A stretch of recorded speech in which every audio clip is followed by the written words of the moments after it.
साथियों, मैं आदित्य कुमार और आप लोगों का हमारे चैनल पर स्वागत। आप लोग देख रहे हैं अपने समाज की आवाज़। भीम आर्मी चीफ और नगीना से सांसद चंद्रशेखर आज़ाद ने मिल्कीपुर विधानसभा में चुनाव की रैली की और उन्होंने कहा कि मिल्कीपुर विधानसभा में 70 से 80% कच्चे मकान हैं। और उन्होंने आगे कहा, और आप अगला वीडियो देख सकते हैं आप लोग। में है, आप बताओ इस मिल्कीपुर में 60-70% मकान कच्चे हैं या नहीं, ये बताओ अपने आप हाथ उठा के मिल्कीपुर वाला। ये किसकी देन है? यहाँ किसकी सरकार है? 7 साल से कौन मुख्यमंत्री है? उनसे पहले कितने मुख्यमंत्री रहे? आप ये बताओ, जिन्होंने आजादी के 75 साल बाद भी आपके कच्चे मकान नहीं देखे, आपका भूखा पेट नहीं देखा, बेरोजगारी से आपको तड़पते नहीं देखा, रोटी के लिए मोहताज नहीं दिखा, बिना इलाज और पैसे की कमी कारण मरते नहीं देखा, उनको क्या फर्क पड़ता है कि आप जियो या मरो? यहाँ चुनाव हो रहा है, सारी पार्टियां लड़ रही है, वो भी लड़ रही जिनकी सरकार है और जिनके पहले एमएलए थे वो भी लड़ रहे हैं, लेकिन आप कहाँ हो इस भीड़ में? कभी कोई जीतता है, कभी कोई जीतता। आप कब जीते? आपकी बात कब हुई? आपकी बात किसने उठाई? सरकार पे सारे अधिकार है, सरकार पे सारी शक्ति है। अगर चाहते तो 3 महीने में यहाँ के सारे मकान पक्के हो जाते, यहाँ रोजगार के साधन खड़े हो जाते, इंडस्ट्रियल एरिया लग जाता, यहाँ के लोगों को वहाँ चौक में जाके मजदूरी नहीं करनी पड़ती, वहाँ जाके बिकने के लिए नहीं जाना पड़ता। लेकिन सरकार की इच्छा शक्ति नहीं है, और इच्छा शक्ति आज की बात नहीं है, इच्छा शक्ति तो सदियों से नहीं रही। अगर सदियों से इच्छा शक्ति रही होती तो इस देश में बाबा साहब अम्बेडकर को अपनी पार्टी नहीं बनानी पड़ती। इस देश में तमाम पार्टियों के होते, बाबा साहब अम्बेडकर ने अपनी पार्टी बनाई और पार्टी बना के समाज को संदेश दिया कि जिनका दल होता है उनमें बल होता है, और जिनमें बल होता है उनकी समस्याओं का हल होता है। अगर आप अपनी समस्या का हल चाहते हैं तो आपको अपना दल और अपना बल बनाना पड़ेगा। दल बनके तैयार है, नगीना के लोगों ने दल में ताकत भी झोंक दी है।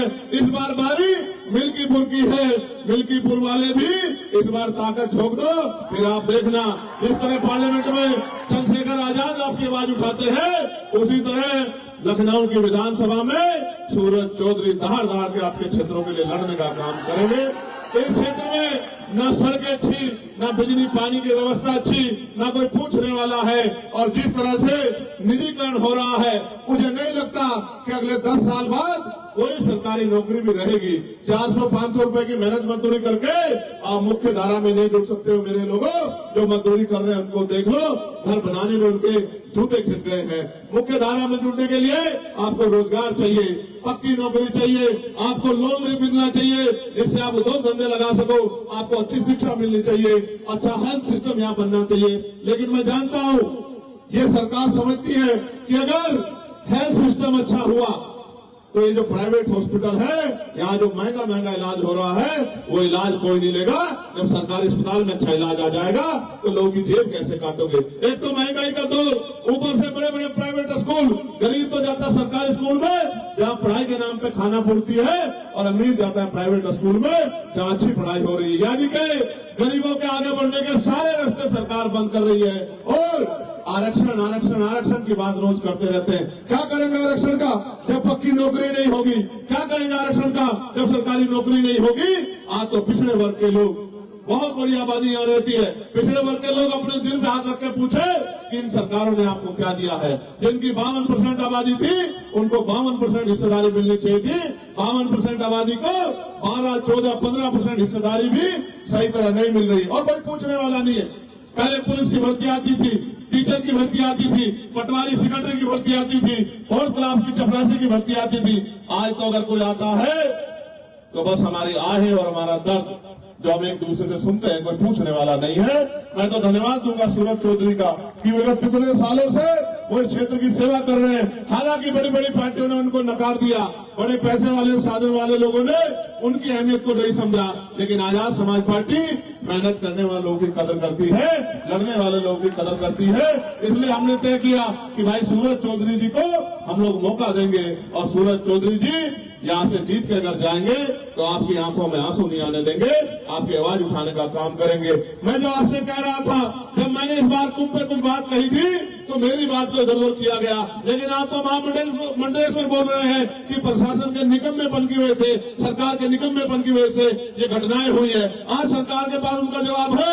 मैंने तो कहा था मन चंगा तो कटौती में गंगा, यानी कि जिसका मन साफ सुथरा है उसे कहीं जाने की जरूरत नहीं है। लेकिन आप बताओ, आप तो नारा देकर बुला रहे थे कि आ जाओ अमृत वर्षा हो रही है, लेकिन जब ये गरीब अमृत वर्षा में गए तो इनकी जान की रक्षा भी नहीं कर पाए। मैं मीडिया के माध्यम से कहना चाहता हूं, ये हत्याएं हैं और इनकी हत्या का दोषी सरकार है, मुख्यमंत्री है। मुख्यमंत्री को जवाब देना चाहिए कि उनके कुप्रबंधन की वजह से इतने लोगों की जान गई। तो आए तो इस पाप धोने थे, पुण्य कमाने थे, लेकिन वो इस लायक भी नहीं कि अपने बच्चों में चले जाएं।